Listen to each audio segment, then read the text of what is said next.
Welcome to Democracy-ish. I am Danielle Moodie. And I am Wajahat, and I have regained my face, folks. So these are the small victories of life as we're about to witness an authoritarian Trump regime. At least I can smile again, Danielle. I mean, I love this for you. I love that one that you are, because you don't take breaks. So there's that. That you are coming back to yourself. You look great. You look great, Waj. Thank you. But your kids continue to make you sick. So that there's that. So for those who don't know, Danielle, when we prep and we text each other, pretty much 80% of the conversation is, Danielle, I'll get back to you. I'm sick. And Danielle goes, again? And I'm like, my children, one of the three has brought home something. And I'm like the first line of defense, and I always fall. Every time. Like, Waj needs turmeric. He needs cayenne pepper. My veins. You need a mystic. It's essentially at this point. Incense around me. Yeah, you need a mystic. Well, America needs a mystic. America needs incense. America needs turmeric infusion. America needs something. You like that transition, folks? America needs something to just to protect ourselves and our sanity from what's about to happen in a month. And even before Donald Trump ascends to power, he hasn't become president yet, folks. Right, Danielle? I'm not cray here, right? He hasn't. Okay, he hasn't taken the oath. He's not president yet. We still have President Biden. Okay, I'm glad. Everyone and their mother with power who wants to get close to the teat of power is bending the knee to Donald Trump, a convicted criminal, a man who was held liable for sexual assault, a man who was held liable for defamation, and whose company was criminally liable. He owes more than $400 million to New York. A man whose charity had to settle millions of dollars for fraud. A man whose university had to settle millions of dollars for fraud. A man who's incited a violent insurrection. A man who has said that he will pardon the violent insurrectionists. We'll get into that later. I don't know, Danielle. I would say that person is criminal of the year. I would say that person should not be near the White House. I would say that person should not be exalted, but that's just me, Danielle. Yeah, it is just you because Time Magazine made that very figure whose resume of criminality you just laid out so adeptly, person of the year. Now, to Time Magazine's credit, what I will say is that this is neither an award nor a celebration. They have had on the cover of their magazines they've had Saddam Hussein as person of the year. They've had Vladimir Putin as person of the year.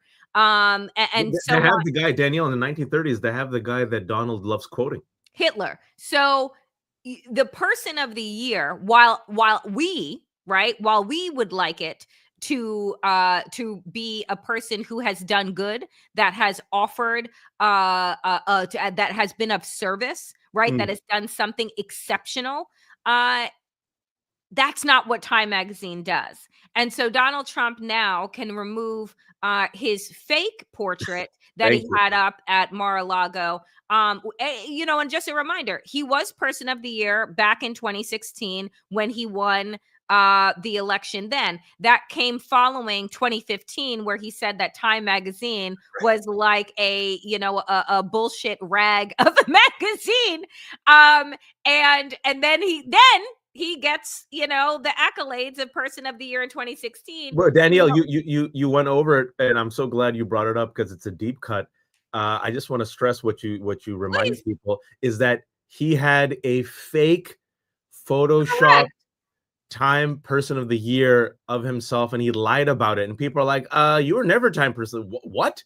That's how vain, that's how fickle, that's how narcissistic he is. It's like you being a tourist coming to New York, and the guys in Times Square say, would you like to put your face on Vogue magazine? And you say, yeah, that seems like a fun thing to do. And then you go home and you put it on a frame because it's a fun tourist thing to do. Donald Trump did not do it like a fun tourist thing to do. He did it to convince people who go to his crap hole, gold-plated bungalow in Florida to say that, look how amazing I am. And it's fake. Like, the man is a fucking fraud. So that, This to I mean, it's such a beautiful microcosm of his personality and the fact that this con man sold America this image, this myth, this story of the Midas touch, bankrupted multiple times, made myself from nothing, inherited money, right? The art of the deal failed in all his deals, right?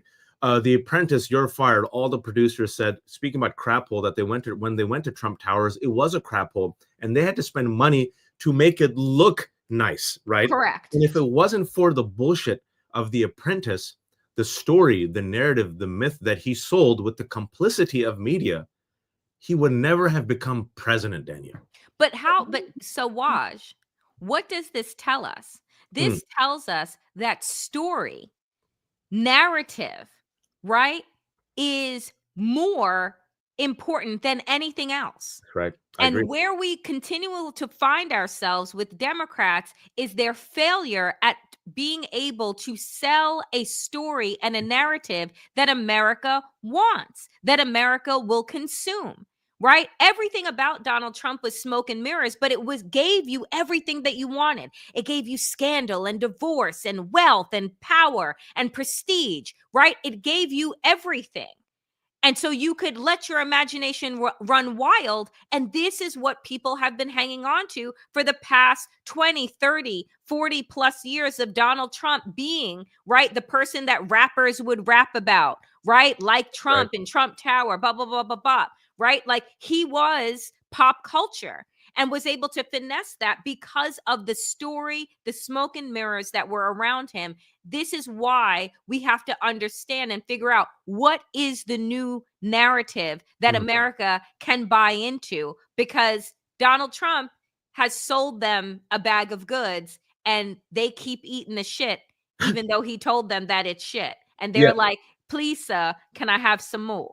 He's like, I love this. This is delicious chocolate. He's like, it's shit. I love this chocolate. Thank you, sir. And speaking about narrative, just breaking news I want to bring into this. Speaking about a new narrative, it was just reported about 30 minutes ago that Nancy Pelosi is hospitalized during a congressional delegation abroad. Her office says she sustained an injury while in Luxembourg. I'm putting in quotes because that's what they said. We don't know anything else. We wish her a recovery. She's been a stalwart, a fighter, has an amazing life. And, folks, sorry to say this, she is 84 years old. Yeah. Danielle. What are we doing? She is 84. Look, right before we jumped on, I did this for Danielle. I just, I'm like, let's look at the ages of some of these people. Nancy Pelosi is 84. I hope she recovers. Clyburn, 84 years old. Dick Durbin, 80 years old. Shockingly, let me make sure I get this right. Chuck Schumer is only 74 years old. Biden is 81 years old. Thinking about a new story, I'm not trying to use new and old as a pejorative. Who are the fighters of the Democratic Party? What is the new story? How can there be a new story, Danielle, when these are the leaders who are behind the scenes aggressively tanking and crippling leaders like Jamie Crockett, who wants to come out, right? Dingle one. AOC, who wants to take over, right? Behind the scenes, we're hearing that they're going to try to tank her, right? Raskin, at least Nadler stepped down and allowed Raskin to, like, you know, and he's not like a young buck either, but am I off here? I'm thinking, like, I see this, I go, I hope you feel better, Nancy Pelosi. Oh yeah, you're 84 years old. We can't form a new story with old thinking. And I'll say that again. We cannot form a new story with old thinking. And I am not a person that is ageist. Look, Maxine Waters, you said Maxine Waters is what, 86? Maxine Waters still has like the fire and the presence and the fortitude of a young person, but she also uplifts, right, the younger voices, and it's like, it's time to pass the baton. But when you have AOC angling for minority stake in the House, and there's maneuvering going on in the background to not have this young woman's voice, but instead, again, lift up an old white man's voice and think that that's going to produce a different outcome than what we saw in November, you're lying to yourself. You're lying to yourself. And so I look at this And I, first of all, like the other thing that I want to say before we move on, Waj, too, for how long were we hearing that Donald Trump was dangerous? For how long were we hearing that Donald Trump is a fascist and authoritarianism was going to come to the United States and I'm here for the soul of the nation? And what have you heard from establishment Democrats over since the election over the past month plus? Mouse farts. Not a fucking thing. And guess what, Danielle? People say, well, what do you want Democrats to do? Democrats, last time I checked, are still in charge of the Senate. Democrats can do hearings. Democrats can do hearings on Pete Hegseth. Democrats can do hearings on Kash Patel. Democrats can actually air out the laundry. Democrats can actually make this into a public case. Speaking about the story, the public case. Then, Republicans realize media is the enemy. That's what Steve Bannon said. They can make it a public case, right?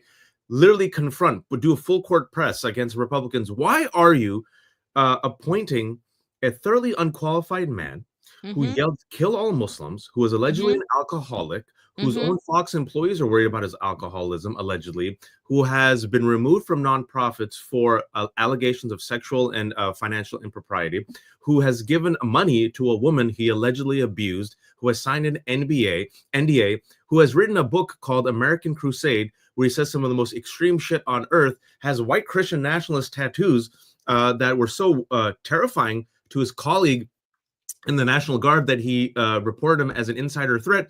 Why, Republicans, is he the Secretary of Defense? Maybe it deserves a hearing.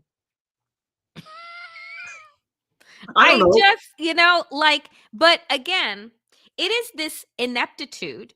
It is their desire to hang on to some sense of normalcy with their fingernails, right? As opposed to recognizing that the normalcy that we all desperately wanted has been gone down, dead, drained into the sewer since 2016. It's not normal anymore. So the idea that, okay, oh, well, Democrats lost, so now we go away and we skulk into the corner, never to be heard from until the new administration comes in. It's like, no, right? This is when we want you to kick in the door. This is when we want you to ramp up over the next 2 weeks frantically, right? Like doing what you can do.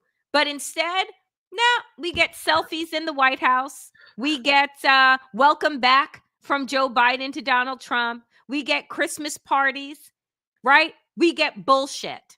The Meet the Press interview that happened on Sunday. Right.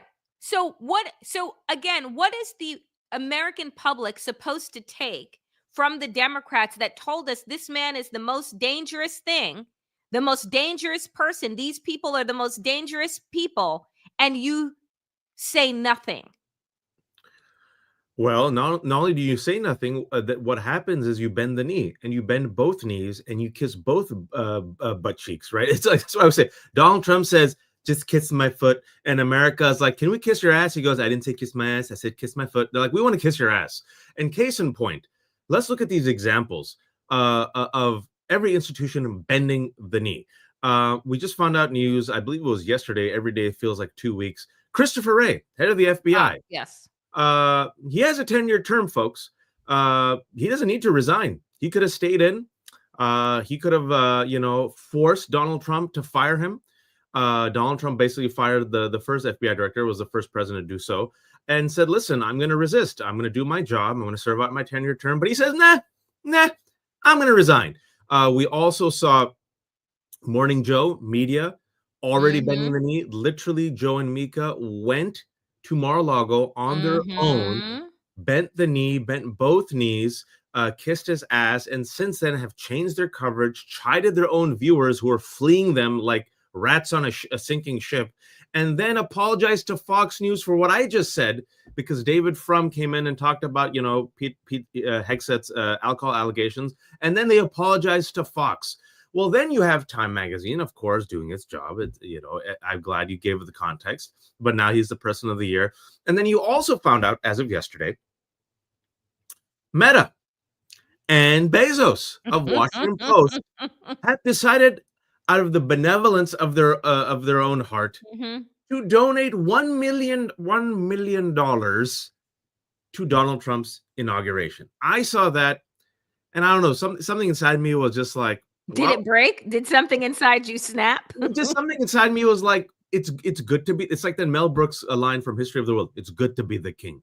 It's literally quid pro quo. Yep. They realize, oh, we got a criminal in the White House, a guy who uses the White House as an ATM, a guy where if you can just, please his ego, literally pay him off, you can get whatever you want. This is now business in America. And the rest of the country says, great, let's have a corrupt broligarchy. Let's just buy off this fool, quid pro quo. Any dictator. Think about this, Danielle. Going back to Jamal Khashoggi, the U.S. Suppose under this Trump regime, I go to Saudi Arabia to do Hajj again or to do Umrah. I've been very critical of MBS. Suppose, God forbid, something happens to me. I'm a U.S. citizen, born and raised in this country. Suppose something happens to you if you go to another country. Do you have any confidence that this administration and this president, who's the president of the United States of America and all Americans, will do anything for us, our return, our safety, and our family? I'm pretty sure that they will call us terrorists. I'm pretty sure that they will do everything that they can to turn us into criminals in the press. And then we will never to be heard from again. Right. Like, and also they'll say that we're not even real Americans because our parents are immigrants. Oh, there, yeah. We come from S4 countries. That's right. So like the fact is that we know that they are not to be relied on. And I would say maybe don't make that trip, Waj, to a country that could hold you in prison forever. But the thing is, to the point of bending the knee, to the obeying in advance, I want to mention this, which is, so Meta Post, they're giving Donald Trump each $1 million for his inauguration, right? And it is a, hey boss, just wanna let you know that, like, we're here for you, here's $1 million. At the very same time, folks, TikTok is getting ready to be banned on January 19th in the United States. TikTok, right, which is a foreign held company, right, a Chinese held entity, is one of the only social media platforms that does not suppress political content, that has not made it a point to do away with political content, right? And because of this, in this last election, this is how young people, and frankly, all people, because 170 million Americans are on TikTok, 170 million. That is more than half of people are on TikTok. Not to mention 7 million small businesses are on TikTok. People make their livelihood on TikTok. But because, right, of it being owned by a Chinese entity and them using the ruse that somehow the Chinese are spying on us, so the only people that are allowed to spy on us are who? The American companies like Google and Apple and Meta, right? And Elon, right? Like, those are the ones that are good because they have suppressed political content, right, in the name of quote unquote free speech when we're talking about Musk. And they have already capitulated to MAGA. So and I asked the folks at TikTok recently, I said, so what happens on January 19th? Because they've already been denied their appeal in federal court. And I knew that they were going to be denied their appeal. And people keep saying, like, oh, it won't be banned. It won't be banned. It will. Because unless somebody whispers in Donald Trump's ear, unless one of those stakeholders or shareholders whisper in Donald Trump's ear and say, if you do away with TikTok, I'm going to lose a lot of money, right? Then it's going away. And so I asked the folks at TikTok, so what happens? Will we get a blank screen, a blackout? And they say, no, you'll still be able to post content. But what's going to happen is that any new updates, which are often, you won't be able to use. So eventually the app will just dead itself out. because those apps are they're constantly tinkering and updating and, doing these things. And so what will happen is that you won't be able to have those updates, and eventually it will just be a dead app. So it's basically what Republicans are doing to the education system. They're crippling it, and then they're going to say, "See, look, it's useless. Let's move over to the charter schools." It's like arsonists who literally destroy a building and are like, "Do we need buildings? I don't think so." It is the Republican way. They're going to attack and dismantle anything that is seen as a threat to them, anything they don't like, and we're going to be sitting there saying, "Yes, massa, please do it. Thank you." Not just saying that, Daniel. We'll be applauding them, saying thank you. And it's the double standards. It is, I'm glad you mentioned that, right? Free speech for me, none for thee. Civility for me, cruelty for thee. Safe spaces for me, Twitter, no safe spaces for you. And they're trying to infiltrate Blue Sky, and they're trying to troll Blue Sky. Blue Sky is going to be the next on their target because they're so pissed off that everyone who's on Blue Sky just does not give them any lift whatsoever. None. They're like, cry harder, libs. We're like, excuse me, can't hear you. Hey, look at me. We're like, nah. Hey, I'm trying to get you pissed off. We're like, block.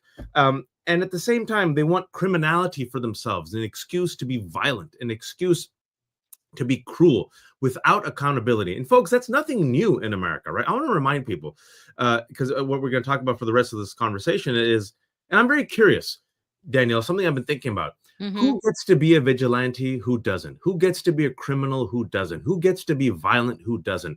Whose bellicose belligerence is celebrated as keeping it real? And who is seen as a criminal anarchist, right? Who has a bad culture and who needs dads and moms who, invest in their lives? Who has to pull themselves up from the bootstraps and pull up their pants? And who needs to have, compassion for economic anxiety? And I think the story of America, whether people want to admit it or not, is reflected in the past week and a half. Numerous examples. I want to lead with one example. Who celebrates the pardons of certain individuals and who decries them? I'll give you an example. Joe Biden pardoned and or commuted 1,500 sentences, the largest grant of clemency by a president in a single day ever.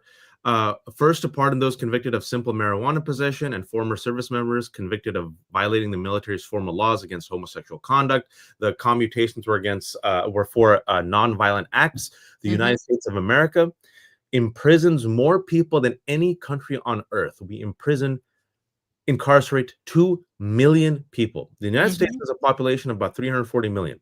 China and India have a population of about 1 billion. We incarcerate more than any other country on earth. It does not make us safe or safer. 80%, folks, of the people in prison are poor. 80%. Many of them are on non-violent offenses.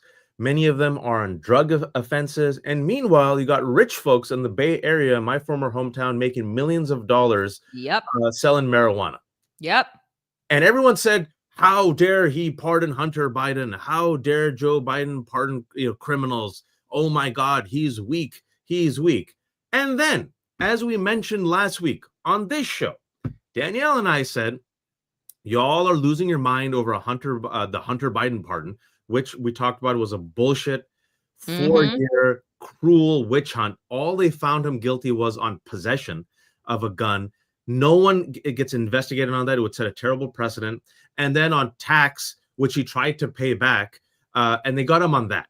So Joe Biden being a dad is like, you know what? Donald Trump is vindictive as F. He promised to unleash the military against the U.S. People. His incoming FBI director, Kash Patel, is openly telling you, I'm going to use my perch from the FBI to go after media critics and politicians. So Joe Biden's like, look what they did to my boy.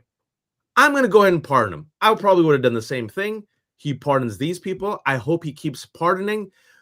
How dare he pardon? Finger wagging, the double standard that we were talking about. And lo and behold, what did Donald Trump openly say yesterday, Danielle? Oh, he's getting ready to pardon the 1,600 people that have been convicted of an insurrection. And he says he's going to start that in the first hours of him being sworn in. Day one. So the U.S. Justice Department, which is not yet under his purview, sent a message Wednesday to those hoping for a pardon over their participation in the deadly riot on January 6th. They will have to admit their guilt to receive one. And, and so look, that's not even strong enough words for me from the Department of Justice, but I'm kind of used to being disappointed by the DOJ at this point. But the fact is, when you say 80% of those that are incarcerated are poor, yeah, which also probably is aligned with their race, right? Disproportionate POC that is how, right, the United States has been able to continue with slavery, because you use prison labor for a whole lot of things, folks, that we're not told about, which should be labeled on the products that prisoners have to make, and they make like a cent or a penny or whatever it is on it. The reality is that if the prison industrial complex wasn't a money-making institution, right, we wouldn't be one of the countries to incarcerate the most people. But we have privatized so much in this country that picking people up for low-level crimes, as is happening once again in New York City, to get rid of the quote-unquote migrants, as Mayor my crooked ass Mayor Adams here has said. I see cops all over, right? All over the subway stations for $2.70. They're putting people in jail. That is how much it takes to get on the subway. Danielle, can I say this? Just to stress your point. The stock prices of the country's two largest publicly traded companies that own and manage prisons and immigration detention centers soared immediately following Donald Trump's election as president. Shares in GEO Group and Core Civic rose again the day after President-elect announced Tom Homan as the border czar, who promised mass deportations, including deportations of citizen children. I paraphrase that from the Brennan Center for Justice. That came out just 2 weeks ago, folks. I mean, it's just, it's disgusting. And we see these things time and time again. And again, this is what I will say. MAGA did not destroy America. It continues to reveal America to itself. Yeah. And I have moved into a place, and I say this on the Danielle Moodie show, and I'll say it again here. America, I believe now that America needs Donald Trump, right? America needs to lose freedom. America needs to apparently suffer a great deal of pain, right? Because you only recognize what you have when it is lost. And so for all of the alerts, for all of the things that people have tried to do to stop this moment from happening, well, it will be here in a few weeks. We will lose vaccines. We will lose rights. And it's just, at this point, I'm like, it's necessary. Because people just don't seem to get it. But what we see now with Donald Trump getting ready to put these terrible people in positions of power is that these institutions been corrupt. Yep. They have been corrupt. The FBI, Kash Patel was on the Hill, apparently having a great meetings with Senator Ernst and others. And he's on the Hill, and they're saying, "Oh, do you think you're going to be confirmed?" And he's like, "Yeah, of course, I'm going to be confirmed." Kash Patel is a fucking lunatic. Yep. Right? But the very building that the FBI is in is named after J. Edgar Hoover, who spied on American citizens and put them in imprisonment, right, for being communists and the like. So, or to drive them insane, to drive them to commit suicide. Like, these were the goals of J. Edgar Hoover. That's what MLK, Nina Simone, like there are lists of people, Malcolm X, the list goes on, Fred Hampton, right? Yep. Like, folks, people, like, you talk to Black people in America, and they've been trying to tell you that these institutions are corrupt. These institutions don't help anybody. But now, at this stage of the fuck around, right? It's not just going to hurt Black people. It will always hurt Black people more, right? And people of color. But now everybody going to get it. You know what? And recognize how fucked up these institutions actually are. If we're doing hot takes, my response to your hot take is sometimes things have to get worse before they get better. Sometimes they just get worse. So that's my fear, number one. But number two, hot take time. I have noticed in my 44 years in this country, as a son of Pakistani immigrants, as a person who's openly brown and Muslim, especially after 9/11, that in this country, when brown and Black lives are battered, abused, tortured, mutilated, humiliated, and killed, no one really cares. Yep. But when it's some white lives, when it's a white kid who gets kidnapped, when it's a white woman, a blonde white woman, when it's a white, poor county ravaged by by fentanyl, right? Then it becomes a public health crisis. When there's white folks who are angry, then it becomes economic anxiety. When there's a white man who complains and says politically incorrect things, he's just shooting from the hip. Sometimes they literally shoot from the hip and kill BLM protesters, and nobody cares. In fact, you could be a white man at a BLM protest, but if you're killed by, say, Kyle Rittenhouse or Daniel Perry, not Penny, Daniel Perry of Texas, who, by the way, I want to remind people of this story, went with the intent to kill someone at a BLM rally. Remember that, Danielle? Goes to a BLM rally, kills the first man who comes up to his window, who was a white boyfriend of a Black woman attending the rally. The Texas jury, this is Texas, y'all. They love their guns. Texas jury convicts him. He's serving 25 years in prison. Governor Abbott, I think just 2-3 months ago in late summer, acquits this man who was convicted for killing a man. Why? You are a hero. You're not a vigilante. You did the right thing. And guess who else is a hero? Daniel Penny, the 26-year-old veteran who chokeholded Jordan Neely for 6 minutes. Even as someone, a bystander in the subway, you can hear them off screen saying, he can't breathe. He can't breathe. For 6 minutes, time it, folks. Put it on your stopwatch. Time 6 minutes. And imagine if someone's chokeholding you for 6 minutes. Jordan Neely lasted for 6 minutes. He died. Do you know what they found in his pocket, Danielle? They didn't find a gun. They didn't find a knife. Nope. They found a muffin. So who gets to be a vigilante in America? Who gets to be the hero? Who gets valorized? Who gets demonized? Those are my questions. And let's see if this will work.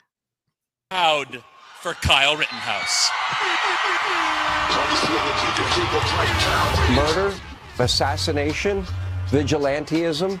It's wrong, it's evil, it's despicable. There's no hero. Cheering for the murder of an unarmed man is beyond sick. For anyone that sympathizes and empathizes with a murderer, I love The Daily Show. That is completely upside down in our Show. American society. There are people that need to reevaluate their inner soul and their moral compass. There is nothing acceptable to me about that. Wackos are treating suspected killer as a folk hero. Actual praise for the murder itself. To sympathize with them, it's just disgusting. You know, they have a Bonnie and Clyde syndrome in the DSM-V4 in psychiatric treatment, and that's when some people are enamored by criminals. You don't have the right to go out and kill somebody and take, vigilante justice into your hands. So I think it's really disturbing to people across the country as they tune in and hear, people excited and saying there's joy from this. I think it's really concerning. So that was a clip from The Daily Show that put together a montage of Fox News talking about the public reaction to the murder of Brian Thompson, the United Healthcare CEO, allegedly by Luigi Mangione, and saying that how disgusting it is to celebrate such a thing. And what The Daily Show did, as you just watched, was put together a montage of Fox saying how disgusting it is to celebrate this, while MAGA made Kyle Rittenhouse a speaker at the fucking RNC, right? And that was the welcome that a man who killed 2 people, right, received because he murdered BLM protesters. So he was celebrated. You can't make this shit up. Danielle, I've been keeping receipts for a while. Kyle Rittenhouse was acquitted, brought a gun, shot 3 people, killed 2 at a BLM rally. Heroes welcome. We just saw it. You know who else was given an invite to the 2020 RNC during the pandemic?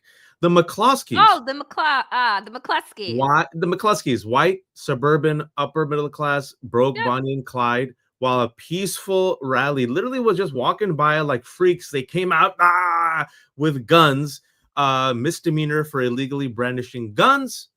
They were invited to the RNC, given a plum speaking segment, right, where they talked about invasion. Guess who pardoned them? The Republican governor of Missouri. Guess who was also pardoned? Eddie Gallagher. People might be asking, who is Eddie Gallagher, Watch? Great question. I keep the receipts. Eddie Gallagher is a war criminal, a Navy SEAL man who killed an unarmed Iraqi teenage captive, knifed him. His own colleague said that he is evil. Donald Trump pardoned him. He's seen as a hero. Daniel Penny chokeholded a guy for 6 minutes. No remorse. Hero. Daniel Perry, the guy I talked about in Texas. Hero. Violent insurrectionists seen as heroes, patriots, and Donald Trump calls them hostages.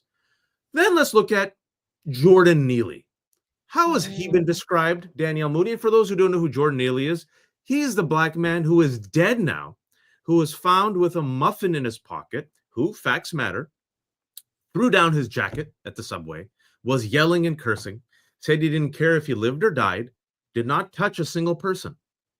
A mother with a son said that she feared he might have was about to lunge. He didn't, but she said she feared he was about to lunge. That's when Daniel Penny put him in the chokehold. Yep. He said he couldn't breathe. A bystander said he couldn't breathe. This man has a history of mental illness. He was homeless. His mother was murdered by her boyfriend and stuffed into a suitcase. After that horrific incident, he had a spiral.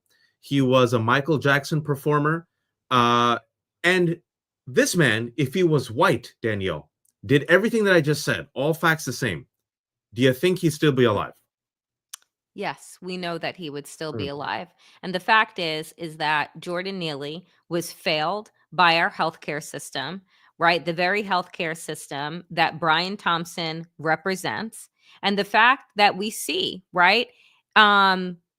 We A-OK white vigilantism. You can kill somebody on a subway. You can kill somebody walking down the street with Skittles and a Arizona iced tea. That was Trayvon Martin. What did George Zimmerman say? I fear for my life. If you ride the subway in fucking New York City, you are going to see homeless people who are largely homeless because of mental illness that is untreated, right? Because, just remember that when Giuliani was mayor of New York City, he said he was going to clean up New York City, and they emptied out those healthcare facilities into the streets and removed all of these people, but we actually don't know where they went, right?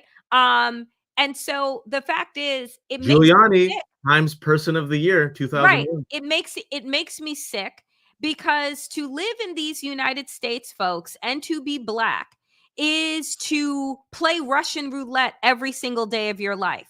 Because whether you are a Jordan Neely who is a victim of the system, right? Whether you are Trayvon Martin, who is a teenager walking home, minding his own business in the rain and wearing a hood, whether you are stopped at and a cop says because they have a quota of arrests that they need to make. Oh, you have a broken taillight, or oh, you did this and now show me your hands. I feared for my life.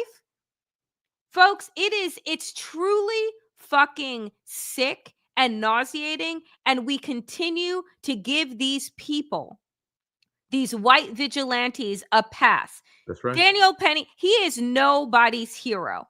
He is nobody's hero. And it makes me sick that people say, well, look at him. He saved people. No, he didn't, because Jordan Neely wasn't doing anything that I haven't seen on a subway before. Yep. And I'm glad you mentioned that, Daniel, the other examples. If you're a black person, if you are a person of color, if you're a critic of Donald Trump, but especially if you're a black person, where are you safe in America, right? Ahmaud Arbery was killed while jogging while black. He was jogging in his neighborhood and he was lynched. Yep. 3 white men chased him down because they felt unsafe. They thought he was a robber. They shot him. I want to remind people that the original district attorney did not bring charges against those 3 white men twice. The only reason why we know about that case and why they're in jail is because a local attorney finally released the video that all of them saw that showed the murder, and it went national. Breonna Taylor was killed while sleeping while black. Yep. Right? Can you imagine? You're in your own, multiple examples of these, like black people open the door and there's a cop. Remember that female cop, the white female cop, entered the wrong door, thought, oh, why is there a It black was her person? apartment, but it wasn't. And so she killed the young black man that answered the door in his own fucking apartment. In his own. Henry Louis Gates Jr., historian, beloved, Harvard, got arrested for trying to get into his own home. Yep. And then President Obama had to invite the white officer For and a beer summit. Henry Louis Gates Jr. for a beer summit, saying, hey guys, this happens. This is why I'm so concerned, is because we're going back full circle. This is America. It has always been this way. You know, the movie, folks, that was the Avatar, the Barbie of its day, was Birth of a Nation. Birth of a Nation by D.W. Griffith was in 1915. It echoes the same exact talking points that Donald Trump talked about.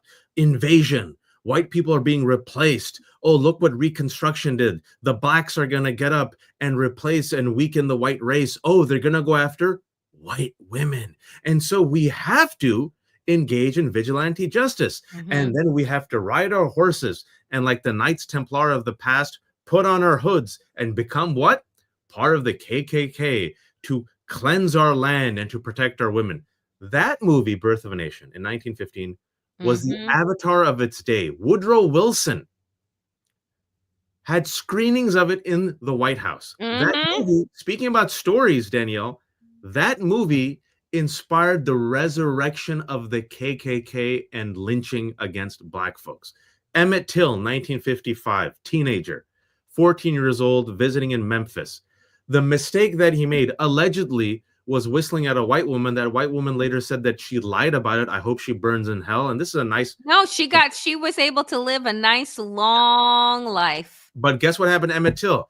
Her husband and the other white folks in her family went to his uncle's house, kidnapped him, tortured him, mutilated him, killed him. His body was found floating in the river, and his mother... Think about the bravery and the foresight of his mother. When the body was shipped back for the funeral, his mother said, open casket. I want the world to see what they did to my boy. And that inspired in part the civil rights movement. George Floyd's murder inspired in part we saw this recent wave of social justice. And like you and I were talking about, Danielle, and we should talk about this openly. We were just briefly mentioning this right before the video. This is America, folks, because every time you have, the optimist in me says, every time you take 2 steps forward, you take 1 step back. But then the cynic in me says, every time you take 1 step forward, let's talk about the protests, the BLM protests after the murder of George Floyd, DEI. The cynic in me says, every time you take 1 step forward in America, you take 2 steps back. So are we fated, Danielle, to repeat the cycle? Will America never, ever, ever get over its cruel white supremacy, racism, and greed? Will it or will it not? Because right now it seems like it won't. Right now it just seems like a circle in time. 1 step forward, 2 steps back. Your take? I mean, my take is that you can't get over what you refuse to acknowledge, right? Like that's the reality, is that we refuse to teach the truth. We refuse to acknowledge the darkness that is America. America holds both light and dark, right? But we only teach the light, right? We teach the lie. We indoctrinate with the lie of American exceptionalism. We indoctrinate with the lie of these great founding fathers. We indoctrinate with the lie of the founding of the of America by Christopher Columbus. We indoctrinate the lie and we hide the truth. The truth is that this country was founded on slavery, on enslaving human beings, on ripping babies out of women's bodies and burning them or selling them. We refuse to recognize that there were things called stud houses, right? Where you took the healthiest and the biggest Black men and forced them, right, to have sex with women in order to produce more slaves. That is a part of American history. And folks will say, oh, I had no idea. Of course you had no fucking idea, right? The mass graves, the amount of quote unquote, they call them race riots. No, they were white supremacist mobs that went and burned successful Black towns. Right? Also, you always want to talk about, well, why don't Black people, why don't they pull themselves up? Because every time that they pull themselves up, they are met with, right, a fucking noose or a gun or a lynching squad in their faces. Every single time. Black America, there were great successes that were coming out of segregation, right? And that was threatening white people. So it wasn't enough, folks, just to be separate, right? They also needed Black people to be destitute. That's right. Right? To be undereducated. So when they saw that Black people left alone to educate each other, to build businesses, right? To do work together as a tight-knit community could thrive, then they burned it down and they killed their leaders. Right? Like this, that's the reality of America that we refuse to teach. That is why they want people to be sheep and stay asleep. Because the more conscious you are, the more woke you are, the more questions that you ask. And power doesn't want to be questioned. Nope. Or to relinquish its power willingly. I mean, this is a country that would rather empty its swimming pools than have Black and white kids swim together. This is a country that would rather engage in the most brutal war in our history, the Civil War, literally secede, instead of giving Black people their freedom. Say it. And listen, in this country, people always ask me, Danielle, I've said this before on the show, what? Prove to me that white privilege exists. This is my proof, and you all can use this. In this country, you can be a racist, treasonous, slave-owning loser and have a monument built after you. But if you're Harriet Tubman, you can't be on our money. Jefferson Davis, Robert E. Lee, they're racist slavers who were treasonous, and they lost the war. Can you imagine, Daniel? Like, what would you and I have to do in order to get a statue named after us? These losers lost, and there were traitors in America. It's like, you know what? Let's make a statue after them, and let's name schools after them. Harriet Tubman on the American bill, that's a bridge too far. No, we can't do that. And so, you know, going back full circle, folks, Donald Trump, person of the year, everyone obeying in advance, celebration of certain types of vigilante violence, certain insurrectionists, white MAGA insurrectionists are going to be pardoned. We're going to incentivize and reward vigilante violence. That's what's going to happen.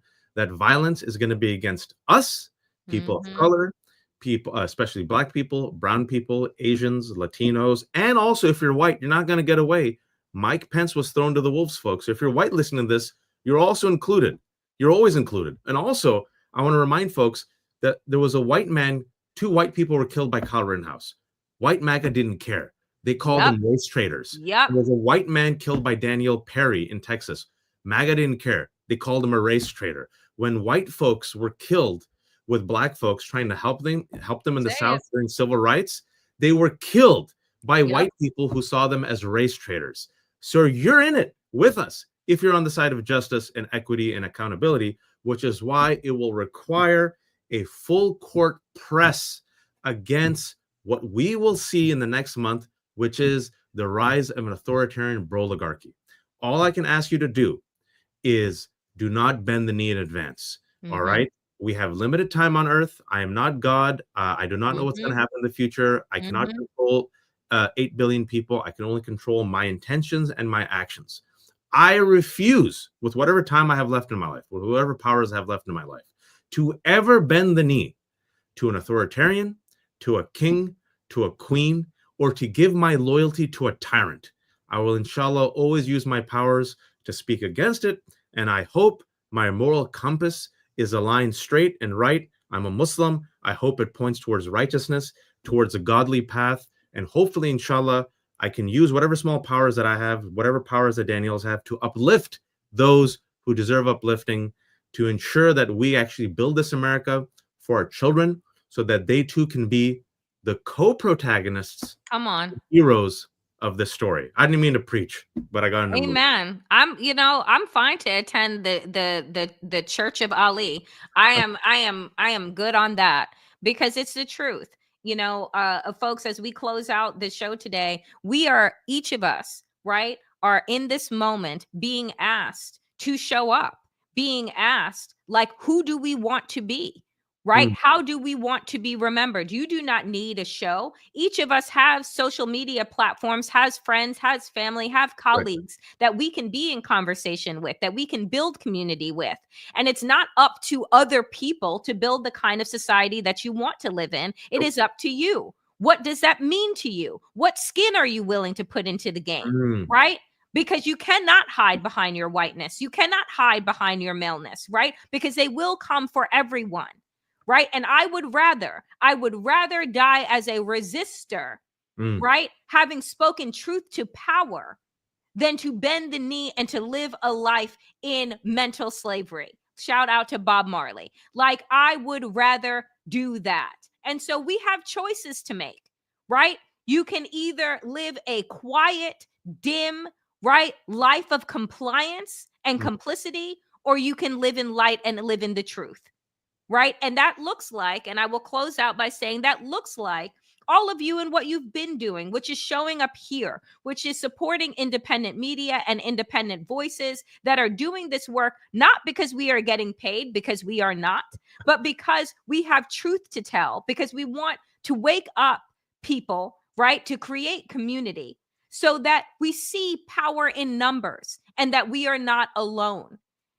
And so we say that if you have the ability to support independent media, to support us, then please do. And we appreciate the donations that have come in today. Tell them how to support us, Danielle. Tell them how to support us. You can support us if you're watching live now. There's a little $sign that says super thanks or super thanks. So right underneath, first of all, right underneath the video, subscribe to Danielle. We're building out the channel. Subscriptions actually help the elves in the computer actually then promote our show, which is hosted on Danielle, part of Mary Trump Media. To the right of it, you'll see a thumbs up or a thumbs down. Please press thumbs up like a good Roman emperor. That gives us a like. The more likes there are, the elves in the algorithm that are running the algorithm will like it as well. If you go to the right, you'll see share. Once this is out in about a minute after we post it, you share it anywhere. The more it spreads, the more the elves are happy, the more it puts up the show. And then to the right of that, you'll see a circle with ... in it, 3 periods. If you click on that, in the second button, that's what Daniel was talking about. There's a $sign within a heart. That is a tip or a donation. We're doing this on, inshallah, God willing money. We're starting it from scratch. So thank you, Smilla. The $9.99, Margaret, thank you. The $10, $2, $1, $5. Anything that you all can give, and I know everyone has different means and different challenges, it goes a huge way. I'm just straight. This is us being shameless. We're all children of immigrants. Daniel and I are new to this. Like a month ago, we're like, if you like the show, please tell me. Forgive me for existing. But now we realize, look, if we don't amplify ourselves, if we don't support ourselves, if we don't promote ourselves, no one else is. We're not getting right-wing money. We're not getting corporate money. We're not getting established money. So we're starting this from the grassroots, and it's amazing to see every week our community keeps growing. So keep spreading the word. Thank you so much, folks. We really appreciate it. And as an announcement coming in, if we can announce Waj, well, we're going to. Oh, yeah, great. Which is, thank you so much. Do you know, so MAD, Aida, I had to look this up. This is coming from Morocco. So I just wanted to I had to shout that out because I had to look it up and see where MAD was. And I was like, you're watching in Morocco? And Ida comes every week. That's awesome. It's amazing. So we thank you so very much. International audience, love it so much. So folks, we asked you last week if you would want more democracy-ish. And so we are going to give you more democracy-ish. So we are going to see how it goes, but Waj and I are going to be live on Monday at 12 p.m. Eastern and Fridays at 12 p.m. Eastern. So we're starting in the new year. We're starting in the new year, folks.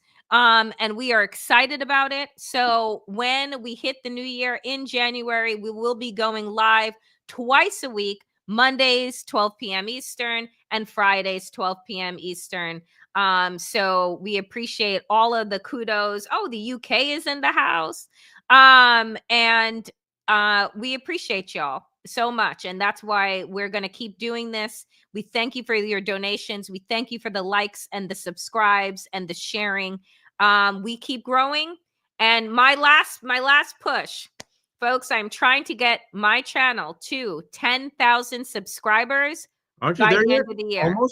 Almost there. We have 500 subscribers to go. I'm looking for 500 subscribers. Subscribe for free to go. And yes, I would greatly appreciate it. So share, like, subscribe, share. Get her to 10K. That's awesome. Let's get to 10K before the end of the year. Danielle, you did that quick. That's great. I mean, I'm not you, right? You're over there on Substack, like, pulling it in. If you have not subscribed to Waj's Substack, The Left Hook, please do. It is free again. And I thank you, Jules, who says I should be able to hit that in 3 minutes. I wish.